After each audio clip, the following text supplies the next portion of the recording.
On January 28, 2026, inside the Huntsville unit in Texas, the state executed Charles Victor Thompson by lethal injection.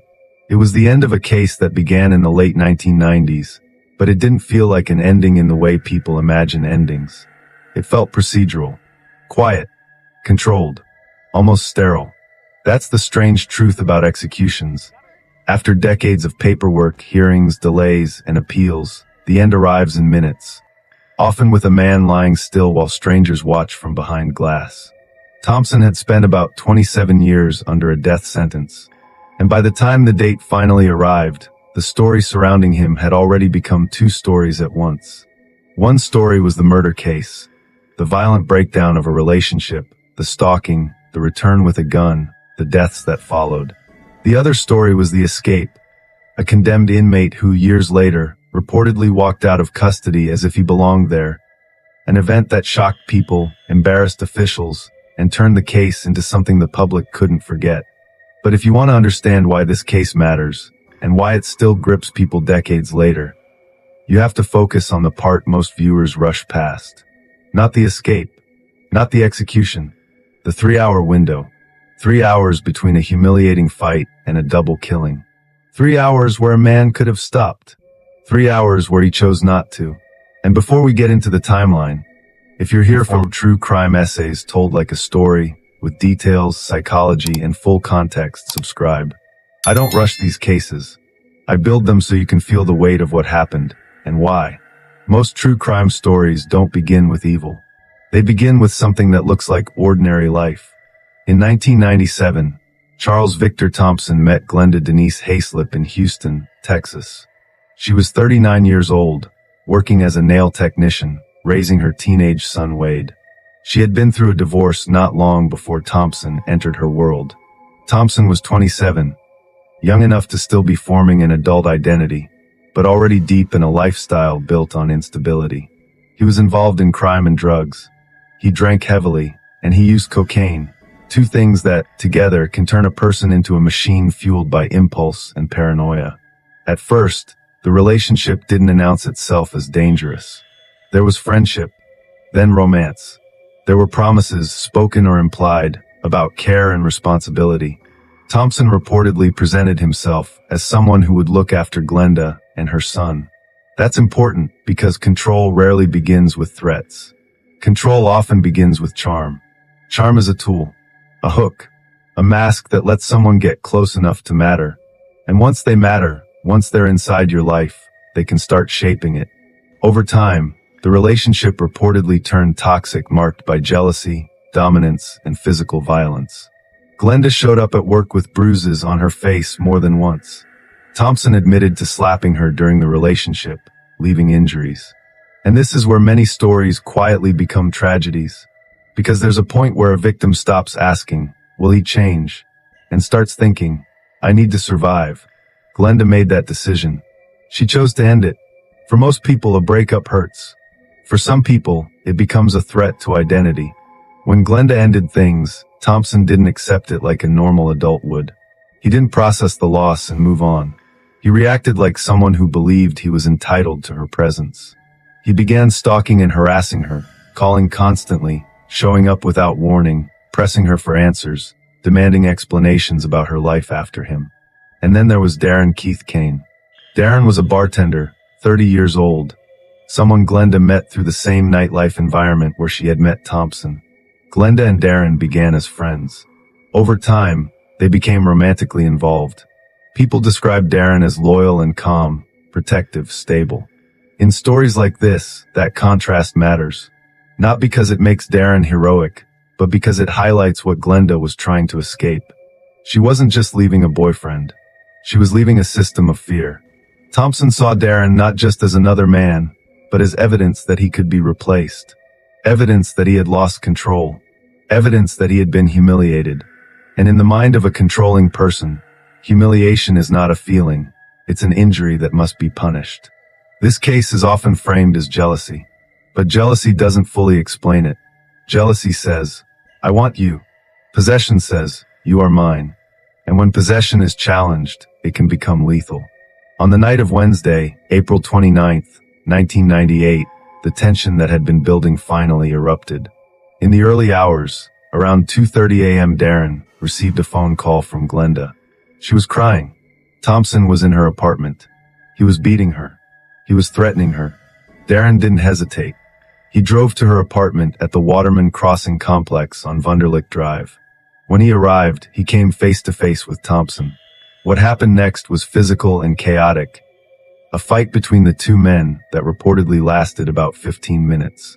Darren eventually overpowered Thompson. And then something happened that almost feels impossible in cases like this. Thompson shifted. He begged not to be hit anymore. He apologized. He acted as if the conflict was finished. He claimed he would accept Glenda's decision to be with Darren. Darren, maybe exhausted, maybe trying to be decent, extended a hand. They sat outside the apartment together, talking, even drinking a beer. Around 3 a.m., a Harris County Sheriff's deputy responded to a domestic disturbance call. When the deputy arrived, the scene looked calm. Thompson and Darren were sitting there. No visible chaos. No obvious danger. To the deputy, it might have looked like a messy night that had ended in a fragile peace. But the calm wasn't peace. It was disguise. Because inside Thompson, something had crystallized. He had been beaten. He had been seen losing. He had been forced to beg. And people like Thompson don't file humiliation away as a lesson. They store it like a weapon. After the deputy escorted Thompson out of the complex, Thompson did not go home and accept reality. He went to retrieve a gun. And this is the heart of the case. The time gap. The distance. The choice. After leaving the apartment complex, Thompson reportedly drove to his residence, retrieved a semi-automatic pistol, and returned roughly 3 hours later in the early morning hours of April 30th, 1998. That timeline matters because it destroys any argument that this was a single explosive moment.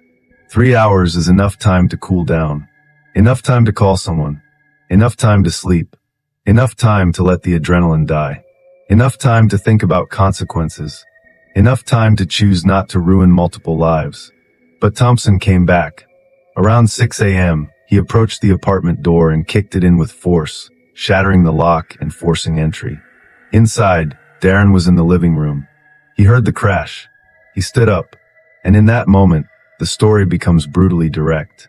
Thompson entered with a gun and opened fire. Darren was shot multiple times, chest back, collapsing wounded on the floor. Even then, Darren reportedly managed to grab Thompson's leg, trying to stop him from going after Glenda. That detail matters, because it shows Darren wasn't just fighting for himself. He was trying to protect her. Thompson broke free. He stepped behind Darren. He pressed the gun to the back of Darren's head at the base of the neck, and he fired one final shot at point-blank range. Darren Keith Kane died at the scene. Now Glenda ran. She moved toward the kitchen, toward anything she could use to defend herself. There were indications of shots fired as she fled, suggesting chaos inside that apartment in those seconds. Thompson caught her. He restrained her. And then came a chilling detail in the narrative. He reloaded. Reloading isn't accidental. Reloading requires pause, intent, continuation. It is a decision to keep going. He pressed the gun against Glenda's right cheek and threatened her. Then he shot her. The wound caused catastrophic damage, destroyed teeth, severe injury to her tongue, massive bleeding. Glenda survived, initially conscious but in critical condition. A neighbor heard the shots and rushed in. Glenda indicated Thompson had shot her. Thompson fled, discarding the weapon in water to hide evidence. But even after this, his behavior did not match the image people have of killers in movies. He did not vanish forever. Instead, he confessed to someone he trusted, contacted his father, and surrendered to authorities that same morning. There's a strange duality in cases like this. A person can be ruthless enough to kill, and still crave the structure of surrender afterward. It doesn't redeem the act. It doesn't restore the dead. But it reveals something about psychology. Sometimes the same person who destroys lives still wants to be seen as rational afterward. While Thompson was confessing and surrendering, Glenda was fighting for her life. She was airlifted to a hospital in Houston. Doctors worked to stabilize her, but her condition worsened. She fell into a coma. Her heart rate dropped dangerously. Oxygen deprivation caused irreversible damage. For a full week, she remained on life support.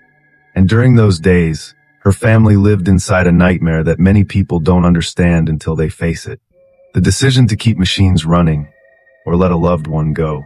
On May 6, 1998, 1 week after the shooting, Glenda Denise Hayslip died from complications related to the gunshot wound and the medical crisis that followed. She was 39 years old. Her son Wade was 13. He was at school when he received the news. A classmate told him there had been a shooting. Someone died. His mother had been shot. Wade knew immediately, because children who grow up around violence often know what adults pretend not to see. He had witnessed abuse. He had warned his mother. And then his worst fear became the truth of his life. Later, Wade would describe the trauma as something that stayed inside him, like part of him was still trapped in 1998. That is one of the most honest lines you can hear from a survivor, because trauma doesn't always fade. Sometimes it becomes a time you live in. Thompson was charged with capital murder. He went to trial in Harris County in 1999. The state announced it would seek the death penalty. Capital cases are not just about proving guilt. They're about proving eligibility for the ultimate punishment. That means the courtroom becomes a stage where prosecutors don't only say what happened, they say what it means. They show premeditation. They show intent. They show choices. The 3-hour gap. The retrieval of a firearm. The forced entry. The close-range killing. Those are not the details of a sudden accident. Those are the details of a decision. In April 1999, the jury convicted Thompson and sentenced him to death. At that point, the case could have followed a path typical to death penalty cases. Appeals, delays, legal motions, years fading into decades. But Thompson's story took a turn that made it legendary in a way no victim's family ever wants. Because while he was still in custody, years after conviction, he escaped. On November 3, 2005, Thompson carried out an escape from custody that stunned people and exposed major security failures. The method, as later described, was almost theatrical. A fake identification, civilian clothing, a shift from inmate to staff in appearance, a walk through a controlled area where, somehow, no one stopped him long enough to verify who he was. And then, the unbelievable part, he walked out through a main exit like he belonged there. A condemned inmate simply left. In broad daylight. It created immediate panic. Not only because a dangerous man was free, but because the escape threatened everyone connected to the case. Jurors, witnesses, families. If a man sentenced to die could walk out, what else could happen? A reward was offered. His photos were distributed widely. For about 3 days, he remained on the run. He traveled far from Houston, eventually reaching Shreveport, Louisiana. The details of how he moved, who helped him, and how he covered that distance became part of the mystery. Reports suggested he attempted to find money and even tried to blend into the post. Hurricane Katrina chaos by presenting himself as a displaced person. But freedom didn't last. On November 6, 2005, authorities located and arrested him outside a liquor store in Shreveport. He was intoxicated. He did not violently resist. He admitted who he was when confronted. And just like that, the escape ended. But the damage, psychological and political, was done. Because once an escape like that happens, the public never sees the case the same way again. To some, it becomes a story of incompetence by officials. To others, it becomes a story of criminal cunning. And to the victims' families, it becomes a fresh wound. The reminder that even after conviction, the system can still fail. After his recapture, Thompson was transferred to Texas death row, where he would spend nearly 2 decades waiting. People talk about death row like it's just prison but worse. In reality, death row is its own form of time. Years that don't feel like years. A life defined by schedules, restrictions, separation, and the persistent knowledge that the state plans to kill you. But not when. Not yet. In that space, days become rituals. Legal meetings. Appeals. Silence. A calendar that feels like a threat. And outside the prison walls, families of victims live inside another kind of sentence. Because capital punishment doesn't end pain quickly. It stretches it. It drags grief through hearing after hearing. It forces families to remember, again and again, the worst moment of their lives. Every time the case returns to court. This is one of the most unsettling truths about the death penalty. It creates two separate timelines of suffering. The condemned waits, the survivors wait, and the world moves on, while those connected to the case remain trapped in a story that never ends. In 2025, Thompson received an execution warrant setting his death for January 28, 2026. When execution dates become real, the atmosphere changes. Lawyers file last-minute motions. Spiritual advisors visit. Prison administrators shift into a particular routine. And the condemned person enters a final phase of time, measured in hours, not years. On the day of execution, Thompson was awakened early. He spent time reading, speaking with attorneys, meeting with a spiritual advisor. Texas does not offer special last meals, so he ate the regular prison menu. No cinematic last request. No dramatic farewell banquet. Just the state's standard procedure. As evening approached, he was escorted to the execution chamber. He was strapped to a gurney. Intravenous lines were placed. And in front of witnesses, the state began the process. When asked if he wished to make a final statement, reports indicated he spoke softly. Some witnesses could not fully hear. And then the drugs began flowing. Witness accounts described physical reactions in the early moments, small movements, irregular breathing, before he became still.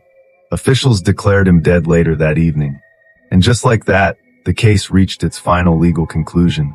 But a legal conclusion is not the same as closure.